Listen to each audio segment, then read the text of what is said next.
ibn Rabah was born into slavery. Bilal's father was an Arab slave, and his mother was a former princess of modern-day Ethiopia, who was also enslaved.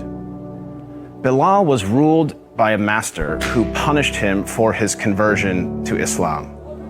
He dragged Bilal around Mecca, encouraging people to mock him. He even tried to force him to renounce his faith by placing a large rock on his chest and pinning him on the ground. But far from renouncing his faith, Bilal showed a defiance and strength in the face of persecution and violence. Impressed by Bilal's steadfastness to the Islamic faith, Prophet Muhammad sent one of his closest friends, Abu Bakr, to pay for Bilal's freedom. Once freed, Bilal rose to prominence in the early Muslim community. Prophet Muhammad appointed him to serve the mosque by using his melodious voice to call the believers to prayer. Bilal was a black man, and for some, his blackness made him unfit for such an honor. On one occasion, a companion of the Prophet, a man named Abu Dar, disparagingly said, "You son of a black woman." This drew a swift rebuke from Prophet Muhammad. "Are you taunting him about his black mother?" asked the Prophet. "There is still some influence of ignorance in you." The ignorance the Prophet identified was rooted in the misguided view that a person's race reflects his or her moral character or social status. In fact, the Prophet's message of racial equality stood in stark contrast to the prevalent racial animosities of 7th century Arabia. Prophet Muhammad was the first person in human history to declare, in no uncertain terms, that no person is above another by virtue of race or ethnicity.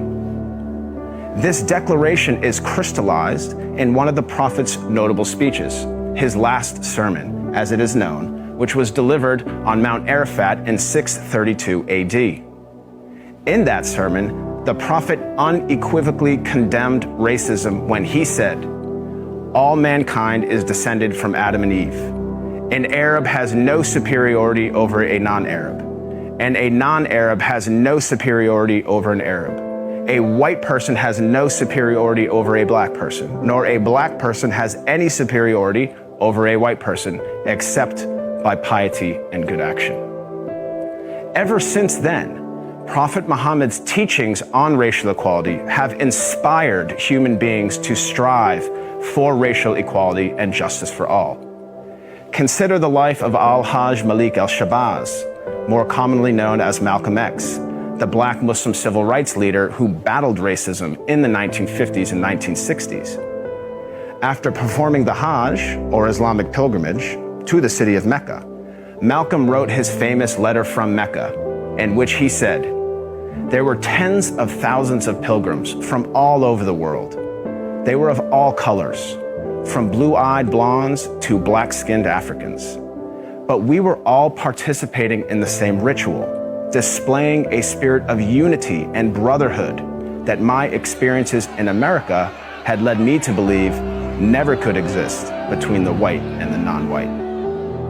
He added that he had never before seen sincere and true brotherhood practiced by all colors together, irrespective of their color. The Hajj for Malcolm represented a shift away from racism and towards racial equality. The teachings of Prophet Muhammad encouraged all people to strive towards anti-racism, which is quite different than simply non-racism. The Prophet of Islam actively challenged and dismantled the covert, the overt, and the systematic racism around him. He identified racism as a symptom and identified its root cause as arrogance in the human heart. As our world becomes more and more diverse and interconnected, it is imperative that we strive to follow the teachings of Prophet Muhammad. I am not a Muslim myself, but I have to say that I am deeply inspired by the anti-racism of Prophet Muhammad, because he showed that a person is distinguished over another not by race, but rather by the quality of one's character